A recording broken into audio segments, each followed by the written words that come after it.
আল্লাহ পাক কখন কিভাবে কোন কোন কওমের উপরে কি কি পাপের কারণে শাস্তি দিয়েছেন। এক নম্বরে আসি, আমরা এই অংশটুকুকে শাস্তি বলছি না, আল্লাহ পাকের পরীক্ষাই বলছি।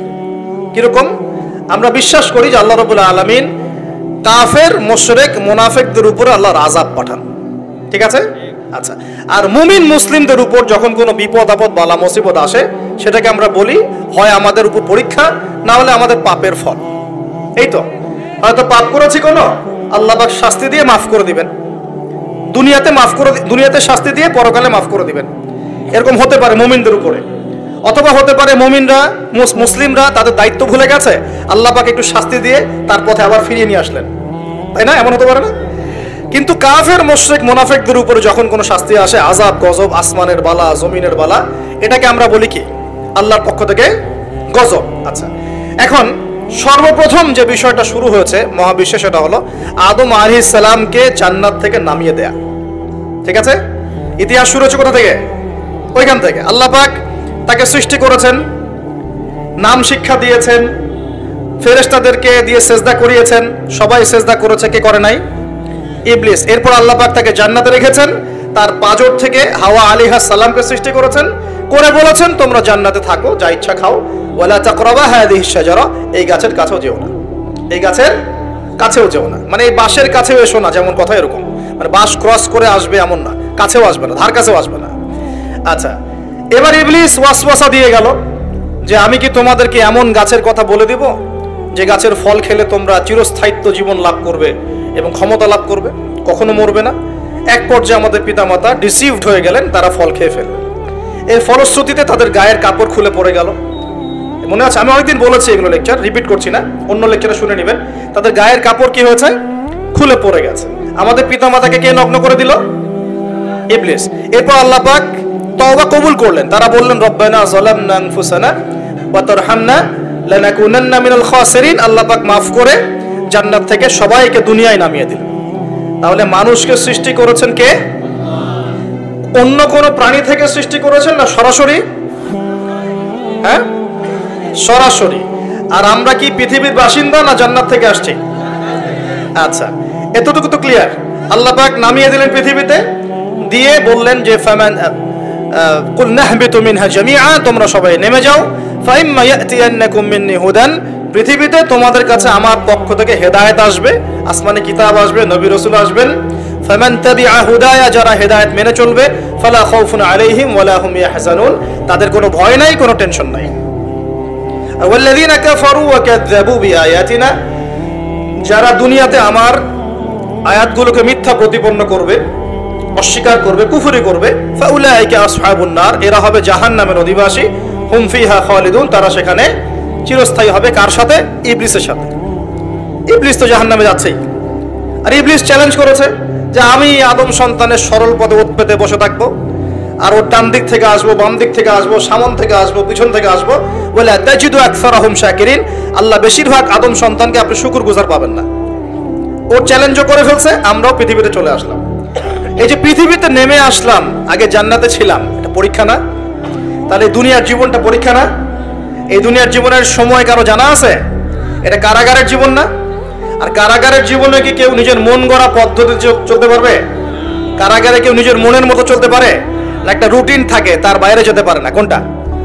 তো এই দুনিয়ার জীবনকে নবীজি বলেন নাই যে দুনিয়া সিজনুল লিল মুমিন, দুনিয়া হচ্ছে মুমিনদের জন্য জেলখানা, কারাগার, ওয়াল জান্নাতুল লিল কাফির, কাফিরদের জন্য কি? জান্নাত। তাহলে এখন দেখেন তো, যে কারাগারে বসে যে আমরা বেনামাজি বসে আছি, কারাগারের জীবনে বসে আমরা যে সুদ খাচ্ছি, কারাগারের জীবনে বসেই জিনা করতেছে, কারাগারের জীবনে বসেই যে অশ্লীলতা, ফাহেসা, ব্লু ফিল্মস এগুলো দেখতেছে, কারাগারের জীবনে বসে মাদক খাচ্ছে, কারাগারের জীবনে বসে, যে কারাগারের মালিক আল্লাহ, সেখানে বসে আল্লাহ দ্রোহিতা করতেছে, করে না? তা কাজটা কি ঠিক হচ্ছে? আল্লাহ পাক আমাদেরকে দুনিয়ার জীবনের মর্ম বোঝার তৌফিক দান করুন। আচ্ছা, এবার আসেন, এই জীবনটা কেন? লিয়াবলুয়াকুম আইয়ুকুম আহসানু আমালা। আল্লাহ বলছেন এই পৃথিবীর জীবনটা একটা উদ্দেশ্য দিয়েছে, একটা উদ্দেশ্য। আল্লাহ পাক দেখতে চান তোমাদের মধ্যে আমলে ভালো কে। আল্লাহ পাক দেখতে চান না আমাদের মধ্যে গতানুগতিক আমলে কে, এভারেজ মুসলিম। আল্লাহ এভারেজ দেখতে চান না, আল্লাহ দেখতে চান লিয়াবলুয়াকুম আইয়ুকুম আহসানু আমালা। হাসানের সুপারলেটিভ ফর্ম হচ্ছে আহসান। যেমন কবির মানে বড়, আকবার মানে হচ্ছে সবচেয়ে বড়। আমরা বলি আল্লাহু আকবার, আমরা আকবার শব্দ ইউজ করি। এখানে হাসান না বলে আল্লাহ বলছেন আহসান। আল্লাহ দেখতে চান আমলে আমাদের মধ্যে শ্রেষ্ঠটাকে, মানে কে গতানুগতিক মুসলিম, এটা আল্লাহ দেখতে চান না। আল্লাহ দেখতে চান আমাদের মধ্যে বেটার কে, বেস্ট কে। কথা বুঝতে পারছেন না মনে হয়? আচ্ছা, এখন বেস্ট হতে হলে কি করতে হবে? গতানুগতিক চললেই হবে না, একটু বেশি এফোর্ট দেওয়া লাগবে। এই জন্য নামাজ, রোজা, হজ, জাকাত, পর্দা, পরিবারে ইসলাম, হ্যাঁ, ইসলামের জন্য দাওয়াতি কাজ করা, ইসলাম প্রতিষ্ঠার চেষ্টা করা, এগুলো না করলে কি বেস্ট হওয়া যাবে? বেস্ট হওয়া যাবে? খালি জুমায় নামাজ পড়লে, ঈদে নামাজ পড়লে, তারাবি নামাজ পড়লে হবে? কোরআন তেলাওয়াত না শিখলে হবে? আল্লাহ পাক আমাদের কোরআন বোঝার তৌফিক দান করুন। এই যে পৃথিবীর জীবনে আসলাম, ব্যাস এটা একটা পরীক্ষা। এই প্রথমটাই কি আল্লাহ পাকের একটা নারাজগি না? আল্লাহ পাক কি খুশি হয়েছিলেন গাছের ফল খাওয়ার পরে? আল্লাহ কি বলেছিলেন জানেন? আল্লাহ বলছেন, ইয়া আদম, হে আদম, আলাম আকুল লাকুমা, আমি কি তোমাদের দুজনকে বলি নাই? কোন দুজন? আদম এবং হাওয়া আলাইহিমুস সালাম। আলাম আকুল লাকুমা, আমি কি তোমাদের দুজনকে বলি নাই? ইন্নাশ শাইতানা লাকুমা আদুউম মুবিন। আল্লাহ পাক রাগ হয়েছেন, কিন্তু একটা হাদিসেই আছে আল্লাহ পাকের রহমত তার ক্রোধের উপরে বিজয় লাভ করেছে। আলহামদুলিল্লাহ, আল্লাহ পাকের রহমত কি হয়েছে? আল্লাহর রাগ নারাজগির উপরে বিজয় লাভ করেছে।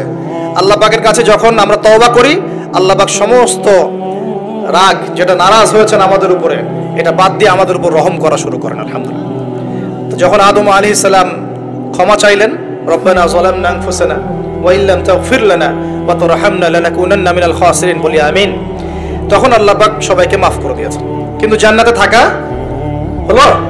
হলো না। এবার আসেন পৃথিবীতে।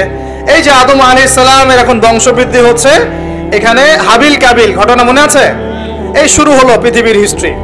হাবিল ভালো ছেলে, সৎ সন্তান, সে আল্লাহ পাকের সমস্ত হুকুম আহকাম মেনে চলার চেষ্টা করে। কাবিলের দেখে হিংসা হয়। কি হয়? প্রথম সমস্যা কি হলো তাহলে? এই হিংসা এখন মুসলিমদের মধ্যে নাই? আছে কি নাই? সমাজের মধ্যে অনেক দাড়ি টুপি নিয়ে অনেক কাবিল ঘুরে বেড়ায়, কি বেড়ায় না? দেখতে মনে হয় আমাদেরই মতো, কিন্তু আমরা মানে মরলে মিলাদ দিবে, ভাবটা এরকম। হ্যাঁ, দেখা যায় যদি কোনোদিন কোনো সমস্যা হয়, মিষ্টি বিতরণ করা শুরু করবে। এক মুসলমান ভাই জেলে চলে গেছে, আর একজন মিষ্টি বিতরণ করা শুরু করতেছে। এই হয়েছে না অবস্থা? হয়েছে কি না? এখানে কাবিল আর হাবিলের সেই হিংসা আছে কি নাই? এখন আল্লাহর শাস্তি কি হলো দেখেন। এবার কাবিল তো হাবিলকে হত্যা করে ফেললো, ব্যাস আল্লাহ রাব্বুল আলামিন কাককে পাঠালেন। কাকে? কাক এসে ঠোঁট দিয়ে মাটি খুঁড়ে খুঁড়ে খুঁড়ে দেখাচ্ছে কিভাবে হাবিলকে দাফন করবে। বেচারা কাবিলের জানা নাই কিভাবে ভাইকে এখন দাফন করবে। ওই কাকের কাছ থেকে শিখতে হলো যে কিভাবে মৃত ভাইকে দাফন করতে হয়। সুবহানাল্লাহ। এখন দেখেন ওই কাক খুব প্রাচীন প্রাণী, কিন্তু কাক হচ্ছে একটা প্রাচীন সৃষ্টি আল্লাহ পাকের। আল্লাহ কাককে পাঠিয়ে দিয়েছেন, দিয়ে মাটি খুঁড়ে দেখিয়েছেন যে দেখো এইভাবে কি করতে হয়, দাফন করতে হয়। একটা কাক যদি মারেন, দেখবেন পুরো এলাকার কাক এসে জড়ো হয়ে গেছে। দেখছেন? কাক কিন্তু ইতিহাসের প্রথম খুনাখুনির সাক্ষী। কাক, বুঝতে পারছেন না মনে হয়? মানব সৃষ্টির ইতিহাসের প্রথম যে খুনাখুনি, ভাইয়ে ভাই যে মারামারি, এই খুনাখুনির প্রথম সাক্ষীকে কাক। চিন্তা করেন। আল্লাহ আমাদেরকে প্রকৃতি থেকে শেখার তৌফিক দান করুন। কাক নিজের ভাইয়ের গোশত খায় না? খায়। এখন মুসলমানের গোশত খায়। এক মুসলমান বিপদে পড়লে অন্যটা মিষ্টি বিতরণ করা শুরু করে। কিভাবে তার মানহানি করবে, কিভাবে তাকে অপমান করবে, কিভাবে তার বিরুদ্ধে ষড়যন্ত্র করবে, কিভাবে তাকে ফাঁসাই দিবে, এই চিন্তাই অলওয়েজ মাথায় ঘোরাফেরা করতেছে। হাবিল কাবিলের কারণে প্রথম এই যে হাবিল কাবিলের ঘটনার প্রেক্ষিতে আল্লাহ পাক কি করেছেন শোনেন। আল্লাহ রাব্বুল আলামিন তার নবীর মাধ্যমে আমাদেরকে জানিয়েছেন। হাদিসটা শোনেন, খুবই মারাত্মক হাদিস। নবীজি বলেছেন, এই পৃথিবীতে প্রথম হত্যাকাণ্ড সংঘটিত করেছে কাবিল। কে? সে একজন নবীর সন্তান না? নবীর ছেলে হয়েও নবীজি বলছেন সাল্লাল্লাহু আলাইহি ওয়াসাল্লাম, এই পৃথিবীতে যত মানুষ খুন হবে, খুন হয় না মানুষ, যত মানুষ খুন হবে, এই সমস্ত খুনের পাপের একটা অংশ কাবিলের আমল নামায় যোগ করা হবে। বলে নাউজুবিল্লাহ। এটাকে বলে গুনাহে জারিয়া। কি বলে? প্রিয় ভাই, আমি তো রিকোয়েস্ট করতেছি আপনাকে, আমি তো আপনাকে শাসন করতে আসি নাই। আমি এসেছি আপনাকে আল্লাহ চেনাতে, আমি এসেছি আপনাকে রাসূল চেনাতে, কোরআন চেনাতে। আপনি মদের দোকান দিয়েছেন, যত মানুষ মদ খাচ্ছে সমস্ত গুণ আপনার আমলনামে যাচ্ছে। একটা হারাম সিনেমা হল করেছেন, যত মানুষ এখানে সিনেমা দেখছে সমস্ত পাপ আপনার হচ্ছে। একটা তামাকের কারখানা দিয়েছেন, সবাই হারাম খাচ্ছে, আপনার গুনাহ হচ্ছে। সুদ ছড়িয়ে দিয়েছেন, নিজে খাচ্ছেন, এখন সবাইকে খাওয়াচ্ছেন, গুনাহ হচ্ছে আপনার। সবার গুনাহ আপনার ঘাড়ে এসে যুক্ত হচ্ছে। ঠিক যেভাবে একটা মাদ্রাসা করেছেন, একটা মসজিদ করেছেন, একটা নলকূপ স্থাপন করেছেন, এই রাষ্ট্রীয় দায়িত্বে আছেন, রাস্তাঘাট করে দিয়েছেন, এর বদৌলতে যে মানুষ উপকৃত হচ্ছে, আপনি কবরে গেলেও নেকি পাবেন ইনশাআল্লাহ। কি পাবেন? নেকি পাবেন। একটা ব্রিজ নির্মাণ করে দিয়েছেন, যত মানুষ এটাতে পারাপার হবে, উপকৃত হবে, আপনি নেকি পাবেন ইনশাআল্লাহ। ঠিক একইভাবে আপনি আমি যদি এরকম গুনাহে জারিয়ার কোনো মাধ্যম চালু করে যাই, কবরে চলে গেলেও ওই গুনাহ কি হবে? অটোমেটিক আসতে থাকবে। আল্লাহ আমাদেরকে বোঝার তৌফিক দান। তো এবার পৃথিবীর ইতিহাসের প্রথমেই ঘটনা হলো, এরপরে কি হয়েছে? এরপরে যে আল্লাহ পাকের শাস্তিটা নেমে আসলো। কাবিল কিন্তু জাহান্নামে যাচ্ছে। কেন? ভাইকে হত্যা করার কারণে। আল্লাহ পাকের কাছে সবচেয়ে মারাত্মক পাপ হচ্ছে মানুষকে হত্যা করা। শিরকের পর, কুফরির পর মারাত্মক পাপ হচ্ছে মানুষকে হত্যা করা। আল্লাহ রাব্বুল আলামিন তার নবীর মাধ্যমে জানিয়েছেন, একজন ব্যক্তি যদি লা ইলাহা ইল্লাল্লাহ বলতে পারে, এই একজন মুসলিম যে লা ইলাহা ইল্লাল্লাহ বলে, সে বেঁচে থাকা পর্যন্ত আল্লাহ পাক কিয়ামত দিবেন ইনশাআল্লাহ। একজন মুসলমানের কত দাম চিন্তা করেন, কত দাম! আল্লাহু আকবার। তো এখানে একজন মুসলিমকে হত্যা করলো কে? কাবিলের আমল নামায় সব পাপ যেটা থাকলো, তার মানে আল্লাহর আযাব আসার প্রথম কারণ কি হলো? হিংসা। কি কারণ?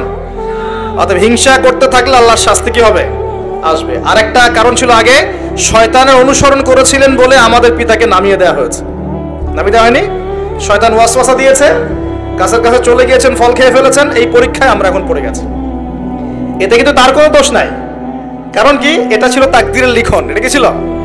তাকদীর আগে থেকে লেখা ছিল যে আল্লাহ পাক পৃথিবী সৃষ্টি করবেন এবং এখানে মানুষকে পাঠাবেন। এটা আল্লাহ পাকের আগেই পরিকল্পনা ছিল। এটা ছিল একটা পরীক্ষা, এই দুনিয়ার জীবনটা পরীক্ষা। এরপর আরো সামনে যান, এবার আসেন নূহ আলাইহিস সালাম। নাম মনে আছে? 950 বছর তার কওমকে দাওয়াত দিয়েছেন। কত বছর ভাই? একটু চিন্তা করেন তো, চোখ বন্ধ করে 950 বছর কতদিন হতে পারে? 950 বছর মানে প্রায় 1000 বছর। প্রায় 1000 বছর তিনি তার কওমকে দাওয়াত দিয়েছেন। কিভাবে? আমাদের মতো ওয়াজ মাহফিল না, দাওয়াত দিয়েছেন। তিনি বলছেন, ইন্নী দাআউতু কওমি লাইলা ওয়া নাহারা। আল্লাহ, আমি আমার কওমকে দাওয়াত দিয়েছি দিন রাত 24 ঘন্টা। এটা সূরা নূহের মধ্যেই আছে, দেখবেন পড়ে। ওয়ালাম ইয়াজিদহুম দুআই ইল্লা ফিরারা। আমার দাওয়াত শুনে এরা খালি পালিয়ে গেছে আমার থেকে, কাছে আসে নাই, খালি পালিয়ে গেছে। কান বন্ধ করে ফেলতো, কাপড় দিয়ে মাথা ঢেকে ফেলতো, আর আমাকে বলতো পাগল। কি বলতো? পাগল। নূহ আলাইহিস সালামকে আল্লাহ পাক তারপরে বললেন, তুমি একটা কাজ করো, তুমি নৌকা নির্মাণ করো। কি করো? এই যে নৌযান নির্মাণ করা, এই সারা পৃথিবীর বাণিজ্য বন্ধ হয়ে যাবে যদি নৌযান না থাকে। জানেন, এই যে এক্সপোর্ট ইম্পোর্ট শিপিং সব বন্ধ হয়ে যাবে। কিভাবে? যদি নৌযান না থাকে। আর এই নৌযান সর্বপ্রথম কে সৃষ্টি করেছে? আর এখন আমাদেরকে বলে যে ইসলাম হচ্ছে সেকেলে, না? এরা প্রযুক্তি খুব উন্নয়ন। নূহ আলাইহিস সালাম সর্বপ্রথম মানুষ যিনি এই পৃথিবীর মধ্যে নৌযান নির্মাণ করেছেন। বলে সুবহানাল্লাহ। সভ্যতা শুরু হয়েছে নবীদের হাতে। সভ্যতা কি হয়েছে? নবীদের হাতে শুরু হয়েছে, আর শেষও হবে নবীদের হাতে ইনশাআল্লাহ। এখন নূহ আলাইহিস সালাম 950 বছর দাওয়াত দিয়ে কি ফলাফল হলো? 40টা বা 80টা পরিবার ইসলাম কবুল করেছে। কতটা? এখানে তো আপনারা মাশাআল্লাহ হাজার মানুষ বসে আছেন, কথা শুনছেন, সৌভাগ্যের বিষয়। সারা জীবন দাওয়াত দিয়ে 40 বা 80টা ফ্যামিলি। আল্লাহ পাক বললেন, নৌযান নির্মাণ করো, আমার আযাব আসতেছে। কি আসতেছে? আযাব আসতেছে। কেন আযাব? কারণ এই মানুষগুলো, নূহ আলাইহিস সালামের কওমের লোকগুলো একটা মহাপাপ করেছিল। তারা ওয়াদ্দা, ইয়াগুস, ইয়াউক, নাসর এরকম কিছু মূর্তি বানিয়ে নিয়েছিল, এবং এই স্ট্যাচুগুলো তারা ওয়ার্শিপ করত, উপাসনা করত। এমনি এমনি উপাসনা করতো না। আপনাকে বুঝাচ্ছি।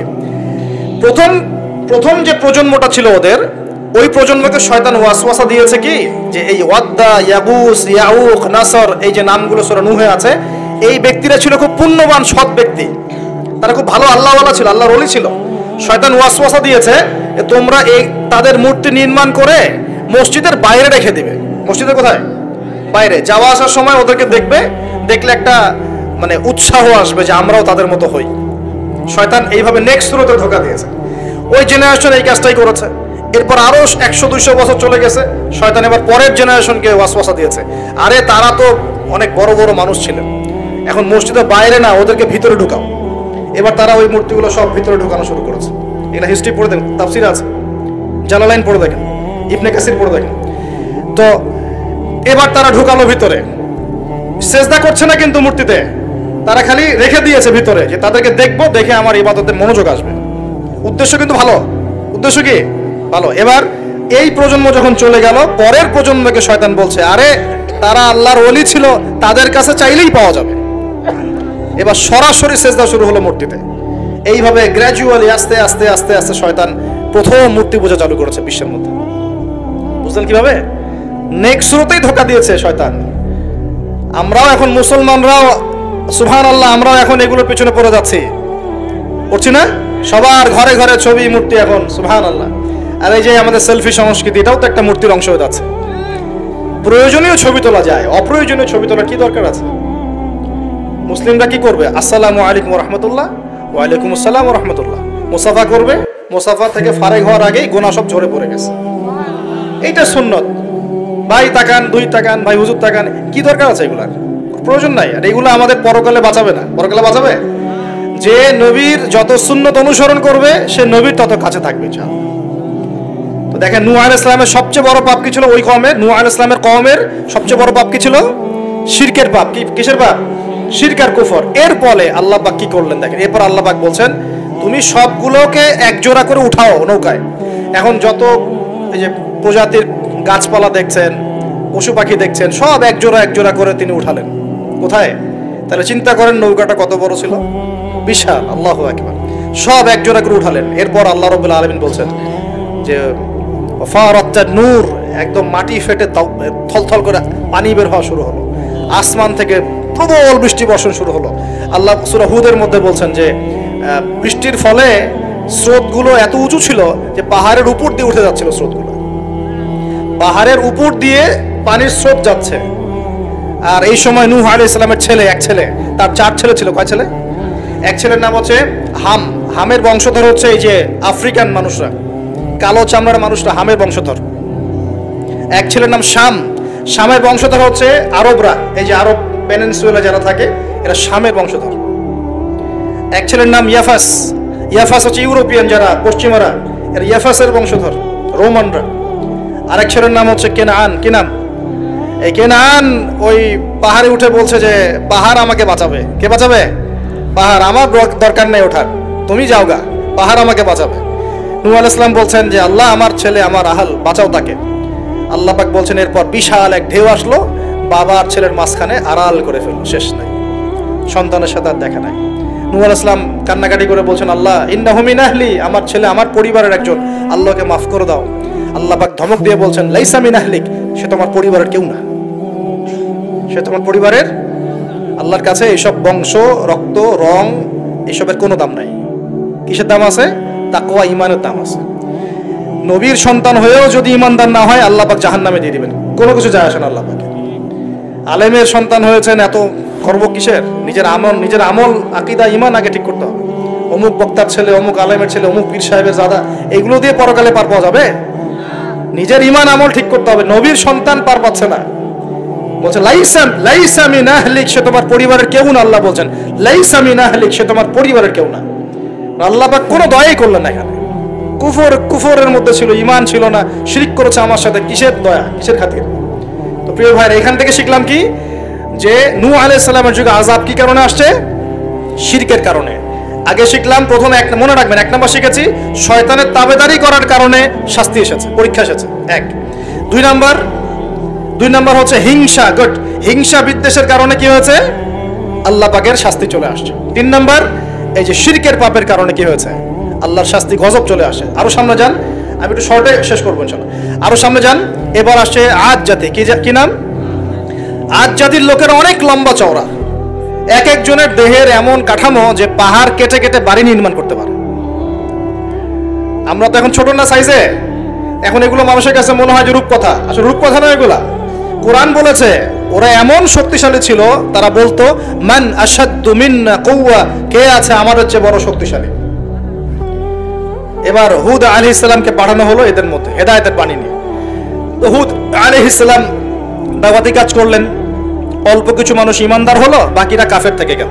আর যারা কাফের থাকলো তারা বলল যে নিয়ে আসো আল্লাহর আযাব দেখি, কত বড় আযাব আনতে পারো আনো দেখি। আল্লাহ রাব্বুল আলামিন তাদের ব্যাপারে বলেছেন যে ওয়াম্মা আদুন, এবং আদ জাতির ক্ষেত্রে ফাহলাকনা বিরিহিন সরসরিন আতিয়া, প্রচন্ড ঘূর্ণিঝড় বাতাস দিয়ে ওদেরকে আমি উপরে ফেলে দিলাম। সুবহানাল্লাহ, মাত্র 6 দিন 7 রাত বাতাস প্রবাহিত হয়েছে, ঘূর্ণিঝড় বাতাস, এই ঝড় দিয়ে আল্লাহ পাক আদ জাতিকে উপরে ফেলে দিয়েছে। আল্লাহ বলছেন ওরা বাড়ির সামনে এমন করে পড়েছিল যেন মনে হচ্ছে যে ওই যে গাছের ডাল পড়ে থাকলে যেমন হয় না, খেজুর গাছের ডাল, ওই রকম করে পড়েছিল। বিশাল শক্তিধারী। কি অপরাধ ছিল ওদের? মান আশাদ্দু মিন্না কুওয়া, আমাদের যে শক্তিশালী আর কে আছে। এই যে অহংকার, এটা কি অহংকার, বিগাইরি হক, অন্যায়ভাবে অহংকার প্রদর্শন করা। আর শিরক কুফর তো ছিলই, ওটা তো ছিলই, পাশাপাশি এক্সট্রা অপরাধ ছিল অহংকার করা। আরেকটা কাজ করতো ওরা অহেতুক বিভিন্ন কনস্ট্রাকশন নির্মাণ করতো, অহেতুক পাহাড় কেটে ওইটা, এইটা কেটে ওইটা, মানে বিভিন্ন সৌধ ভাস্কর্যরা নির্মাণ করা শুরু করতো, অহেতুক কোনো কাজ না, অপচয়। এই অপচয় ছিল ওদের একটা পাপ। এই পাপের কারণে আল্লাহ পাক আদ জাতিকে একটা সমূলে উৎপত্তি করে ফেলেছে, শেষ। এরপরে আসলো সামুদ জাতি, ওই জাতিকে আল্লাহ পাক পাঠালেন ওখানে সালেহ আলাইহিস সালাম।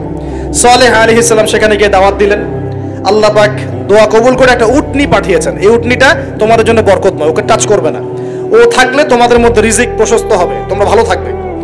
এখন ওখানকার মধ্যে এক নেতা, সে গিয়ে ওই উটনিটাকে জবাই করে খেয়ে ফেলছে। কথা বুঝতে পারছেন? আর এমনি তো অহংকার করতোই, শারীরিক শক্তি বেশি ছিল। তারা বলতো, এরাও বলতো মান আশাদ্দু মিন্না কুওয়া, আমাদের যে শক্তিশালী আর কে আছে। হ্যাঁ, আরেকটা কাজ তারা করতো, ওয়াইদা বাতাসতুম জাব্বারিন, তারা মানুষকে খুব নির্মমভাবে প্রহার করত। কি করতো? ওই যে মারামারি করে না এখন মানুষ, নির্মমভাবে মানুষকে মারে না, হকি স্টিক দিয়ে এইখানে সেইখানে, কোনো ক্ষেত্রে রিমান্ডে কি মাইটটা মারা হয় না। এই যে মানুষকে মারা আল্লাহ পাক খুব অপছন্দ করেন, বিনা বিচারে মানুষকে মারা আল্লাহ পাক কঠিন অপছন্দ করেন। ওই আদ জাতি আর সামুদ জাতি মানুষকে নির্মমভাবে পিটাইত। ওয়াইদা বাতাসতুম, আল্লাহ সূরা আপনার শুআরার মধ্যে বলছেন, ওয়াইদা বাতাসতুম, তোমরা যখন কাউকে পিটাও, বাতাসতুম জাব্বারিন, কঠিন পিটাও, তোমরা কঠিন মাই মারো একদম। আল্লাহ পাক খুব অপছন্দ করেন আদম সন্তানকে হাত তোলা। আর আমরা তো কিছু হলেই গালে থাপ্পড় মারি না, এটা করি না? এই হাদিসটাও মনে রাখবেন, মানুষের গালে মারা নিষেধ আছে, জানতেন? মানুষের চেহারার মধ্যে মারা নিষেধ আছে। এই গালে চর মারা, গালে নাকে ঘুষি মারা, এই জিনিসগুলো নিষেধ আছে। কারণ এই চেহারাটা আল্লাহ রাব্বুল আলামিন, মানে আদম সন্তানের এই স্ট্রাকচারটা আল্লাহ রাব্বুল আলামিন সূরা সদের মধ্যে বলেছেন, খলাকতু বিয়াদাই, আমি নিজ হাতে সৃষ্টি করেছি। সুবহানাল্লাহ। আর সেই মানুষকে তোমরা এমন নির্মমভাবে কেন মারো? সারা বিশ্বের দিকে তাকায় দেখেন, এখন প্রত্যেকটা জায়গায় রক্ত ঝরছে কাদের? মুসলিমদের। কাদের? মুসলিমদের। আল্লাহ পাক আমাদেরকে বোঝার তৌফিক দান করুন। আর আল্লাহ পাক কোরআনে কি বলছেন? যদি কোনো মানুষ একজন মানুষের জীবন বাঁচায়, সে যেন পুরো মানব জাতিকে বাঁচালো। এত পছন্দ আল্লাহর কাছে জীবন বাঁচানো। আর কেউ যদি কোনো মানুষকে অন্যায়ভাবে হত্যা করে, সে যেন পুরো মানব জাতিকে হত্যা করলো। আল্লাহ আমাদেরকে হেফাজত করুন। এখন খুন খুব সহজ হয়ে গেছে, মারামারি খুব সহজ হয়ে গেছে। হ্যাঁ, ভাই ভাইকে হত্যা করতেছে, ছেলে বাবাকে হত্যা করতেছে, বোন বোনের সাথে ভাইয়ের দ্বন্দ্ব, ভাই বোন মারামারি, প্রতিবেশী মেয়ে নিয়ে, সম্পত্তি নিয়ে, মাদক নিয়ে, কিশোর গ্যাং নিয়ে, কত কি হচ্ছে এখন। মানুষের জীবন সস্তা হয়ে যাচ্ছে না এখন। আল্লাহ পাক এগুলো কিয়ামতের আলামত। নবী সাল্লাল্লাহু আলাইহি ওয়াসাল্লাম বলেছেন, ওয়াল হারাজ, কিয়ামতের আগে হারাজ বাড়বে। হারাজ, সাহাবীরা বলছেন মাল হারাজ, হারাজ কি ইয়া রাসূলুল্লাহ? তিনি বলছেন আল কতল, গণহত্যা বাড়বে, গণহত্যা। কিয়ামতের আগে খালি গণহত্যা বাড়বে। দেখছেন না এখন? সারা বিশ্বের দিকে তাকায় দেখেন। যাই হোক, এই আদ এবং সামুদ জাতিকে আল্লাহ পাক ধ্বংস করলেন। এখন সামুদ জাতিকে ধ্বংস করলেন কেন? অহংকারের কারণে, কুফর শিরকের কারণে এবং মানুষকে পিটানোর কারণে। আল্লাহ বলছেন ওদেরকে ধ্বংস করেছি কি দিয়ে? সাইহাতান ওয়াহিদা। এটা ভালো করে মনে রাখবেন, সাইহাতান ওয়াহিদা মানে একটা শব্দ দিয়ে, প্রচন্ড দ্রুম একটা শব্দ, খালি এই এক শব্দে সবার কানের পর্দা ফেটে ফুটে জান বের হয়ে গেছে। আল্লাহু আকবার। এক শব্দে মানে ওদেরকে আলটিমেটাম দেওয়া হয়েছিল, তোমরা কি ফিরে আসবে? ওরা বলছে যে কি শাস্তি আসো নিয়ে আসো। তখন আল্লাহ পাক বলছেন 3 দিন সময় দিচ্ছি, 3 দিন যা করার করে নাও। এই 3 দিন যে আল্লাহ সময় দিয়েছেন, এই 3 দিনে ওরা তওবা করে ফিরে আসে নাই, বরং এই 3 দিন ভোগ বিলাস করেছে, একদম পশু জবাই করেছে, খেয়েছে, মেয়েদেরকে নাচিয়েছে, মদ পান করেছে, 3 দিন ভোগ বিলাস ফুর্তি করেছে। মানে দু হাতে চাপাও হাত পেতে নাও এরকম চিন্তা, যা আছে এখন লুটে খাও, পরেরটা পরে দেখা যাবে। এই চেতনা আমাদের মধ্যে আছে না অনেকের মধ্যে? যা আছে এখন ভোগ করে নাও, কালকে যা হবে দেখা যাবে। হ্যাঁ, কালকে যা হবে দেখা যাবে, এখন যা আছে নাও, ভোগ করো। এই চিন্তা ছিল ওই 3 দিন সামুদ জাতির। ওরা ভোগ বিলাসে লিপ্ত হলো। হঠাৎ সকালবেলা ত্রুম শব্দ, পুরো বিশ্ব, ওদের পুরো রাষ্ট্রটা কেঁপে উঠলো এবং সবগুলো মারা গেল, একটা শব্দ সব মারা গেল। সূরা কমার পরে দেখেন সাইহাতান ওয়াহিদা, একটা মাত্র শব্দ দিয়ে আল্লাহ ধ্বংস করেছেন। তার মানে আল্লাহ ধ্বংস করলেন পানি দিয়ে, আল্লাহ ধ্বংস করলেন বাতাস দিয়ে, এবার ধ্বংস করলেন শব্দ দিয়ে, বিদ্যুতের শব্দ দিয়ে। কেন ধ্বংস করলেন? পাপগুলো মনে রাখবেন, অহংকার, কুফর, শিরিক, আর কি হিংসা। তারপরে বললাম এই যে কি মানুষকে মারা, হ্যাঁ শয়তানের তাবেদারি, মানুষকে মারা, এগুলো মনে রাখবেন। পাপগুলো মনে রাখতে হবে মাথার মধ্যে, কোন কোন পাপ, এবং এগুলো থেকে বাঁচতে হবে আমাদেরকে ইনশাআল্লাহ। আর একটু সামনে যাই, বিরক্ত হচ্ছেন নাকি? আচ্ছা, আলোচনা একটু লম্বা হলো, সমস্যা আছে? আচ্ছা, আরো সামনে যান। ফেরাউন এবং তার দলবলকে আল্লাহ পাক ডুবিয়ে মেরেছেন, মারেছেন না? কি পাপের কারণে? অহংকার। সে বলেছিল আনা রব্বুকুমুল আলা, আমি তোমাদের মহান রব। কে বলেছিল? আমি তোমাদের মহান রব। কে বলেছিল? ফেরাউন। আনা রব্বুকুমুল আলা। আল্লাহ পাক শুধু তাকে না, তার পুরো দলবলকে ধসিয়ে দিয়েছেন। কোথায়? এই লোহিত সাগরে ডুবিয়ে মেরেছেন। কওমে মাদিয়ান, কি নাম? এই মাদিয়ান কওমের সাথে আমাদের এখনকার এই সমকালীন প্রেক্ষাপটটা জড়িত আছে। কওমে মাদিয়ান নামে একটা কওম ছিল, যে কওম আদ জাতি সামুদ জাতির পরে এসেছে। মুসা আলাইহিস সালামের সমসাময়িক সময় তারা পৃথিবীতে ছিল। এবং এই মাদিয়ান কওম সম্পর্কে আল্লাহ পাক বলছেন সূরা আনকাবুতে এবং অন্যান্য সূরায় 4টা আয়াত বলছেন। কয়টা আয়াত? এই 4টা আয়াত আল্লাহ পাক বলছেন ফাকাযযাবুহু, এই কওম শুআয়ব আলাইহিস সালামকে অস্বীকার করলো। ফাআখাযাতহুমুর রাজফাতু ফাসবাহু ফি দারিহিম জাসিমিন। আল্লাহ বললেন এই কওমে মাদিয়ান শুআয়ব আলাইহিস সালামকে অস্বীকার করলো এবং তাদেরকে পেয়ে বসলো একটা ভূমিকম্প। কি পেয়ে বসলো? পৃথিবীর ইতিহাসে সর্বপ্রথম যে কওমকে ভূমিকম্প দিয়ে ধ্বংস করা হয়েছে তার নাম কওমে মাদিয়ান। কি নাম? কওমে মাদিয়ান। প্রশ্ন হচ্ছে কেন ভূমিকম্পের শাস্তি আসলো? উত্তর, আল্লাহ পাক ওদের কয়েকটা পাপ বলছেন। এক নাম্বার আল্লাহ ওদেরকে বলছেন ওয়াজিনু বিল কিসতাসিল মুস্তাকিম, তোমরা ওজনে সঠিকভাবে মাপ দিবে। কওমে মাদিয়ান মাপে কম দেওয়ার একটা পাপের কারণে ভূমিকম্পের শাস্তি এসেছে। কোরআন কথা বলছে। এই সমস্যা সমাজে আছে কি নাই? আচ্ছা, আরো বলছে ওয়ালা তাবখাসুন নাস আশিয়াহুম, তোমরা মানুষের সম্পদ অন্যায়ভাবে 2 নাম্বারি করে ভোগ করিও না। এই 2 নাম্বারি করে অন্যের সম্পদ ভোগ করার এই পাপটা সমাজে এখন আছে কি নাই? আরেকটা হচ্ছে যে তারা অপচয় করত, মাপে কম দিত, মানুষের সম্পদ অন্যায়ভাবে লুটপাট করে খেত। এই সময় আল্লাহ রাব্বুল আলামিন ওদেরকে সতর্ক করেছেন শুআয়ব আলাইহিস সালামকে দিয়ে, তারা কথা শোনে নাই। আল্লাহ রাব্বুল আলামিন ভূমিকম্প দিয়ে পুরো জাতিকে ধ্বংস করেছে। তাহলে পৃথিবীর ইতিহাসে এই ভূমিকম্প নতুন না আগে হয়েছে? এই ভূমিকম্প এখন আবার নতুন করে বেশি বেশি হচ্ছে কিনা? এই ভূমিকম্পের অপরাধ আল্লাহ পাক কি বললেন? মাপে কম দেয়া, অন্যের সম্পদ অন্যায়ভাবে আত্মসাৎ করা এবং কি অপচয় করা। কোন কম করেছে এই কাজগুলা? কওমে মাদিয়ান। এখন আসেন কওমে মাদিয়ান থেকে নবী সাল্লাল্লাহু আলাইহি ওয়াসাল্লাম কি বলছেন। এবার আমাদের নবীজি বলছেন যে শোনো, বাইনা ইয়াদাই সাআহ, একটু মনোযোগ দেন, আমি 3-4টা হাদিস বলে শেষ করছি। বাইনা ইয়াদাই সাআহ, আমাদের নবীজি বলছেন এবার শোনো, হে আমার উম্মত তোমরা সতর্ক হও, শোনো, কিয়ামতের আগে আগে আসবে মুতানুন শাদীদ। মুতান মানে দ্বিবচন, মানে দুটো বড় বড় মহামারী। কয়টা বড় বড় মহামারী? হিসেব করে দেখেন তো যে পৃথিবীতে মহামারীর সূচনা থেকে নিয়ে এই পর্যন্ত কোন মহামারীগুলো সবচেয়ে বড় ছিল। এটার স্টাডি আপনি করবেন, আমি বলে দেব না। এগুলো স্টাডি আপনারা করবেন, আমি বলে দেব না। মুতানুন শাদীদ, বড় বড় দুটো মহামারী আসবে পৃথিবীতে কিয়ামতের আগে আগে। কয়টা আসবে? ওয়া বা'দাহু, এবং এই মহামারীর পরে আসবে। এই মহামারীর পরে আসবে। একটা মহামারী গেছে, আচ্ছা এই মহামারীর পরে আসবে, নাউজুবিল্লাহ, এই মহামারীর পরে আসবে সানাওয়াতুজ জালাজিল। সানাওয়াতুজ জালাজিল আরবি যারা বোঝেন বুঝবেন। সানা মানে হচ্ছে একটা বছর, সানা মানে কি এক বছর, সানাওয়াত মানে প্লুরাল নাম্বার, অনেকগুলো বছর। জালজালা মানে হচ্ছে আপনার ভূমিকম্প, জালাজিল মানে কি ভূমিকম্প সমূহ, বহু বচন। মানে মহামারীর পরে আসবে সানাওয়াতুজ জালাজিল, ভূমিকম্পের বছরগুলো। মানে বছর ধরে, বছরের পর বছর ধরে পৃথিবীতে বিভিন্ন জায়গায় ভূমিকম্প হতে থাকবে। কে বলেছেন? নবী সাল্লাল্লাহু আলাইহি ওয়াসাল্লামের কথা কি সত্য না মিথ্যা? আস্তাগফিরুল্লাহ, সত্য না মিথ্যা? সত্য। তার মানে একটা হাদিস পেলাম, নবীজি বলেছেন কিয়ামতের আগে আগে কি হবে? ভূমিকম্পের বছরগুলো আসবে, ভূমিকম্প আসবে না, ভূমিকম্পের বছরগুলো আসবে। একটা হাদিস মাথায় নেন। 2 নাম্বার, নবীজি বলছেন কিয়ামতের 10টা আলামত আছে। কয়টা? 10টা। তার মধ্যে 1 নাম্বার আলামত হচ্ছে দাজ্জাল। কি নাম? দাজ্জাল। আচ্ছা ওইদিকে আলোচনা নিচ্ছি না আজকে। 2 নাম্বার হচ্ছে ইয়াজুজ আর মাজুজ, এটাও অন্য লেকচারে শুনে নিন। 3 নাম্বার ঈসা আলাইহিস সালামের আগমন। 4 নাম্বার দাব্বাতুল আরদ, জমিন থেকে প্রাণী বের হবে। 5 নাম্বার ইয়েমেন থেকে আগুন বের হবে, ইয়েমেন থেকে আগুন বের হবে। 6 নাম্বার দুখান, ধোঁয়া, ধোঁয়া দিয়ে পৃথিবী ছেয়ে যাবে।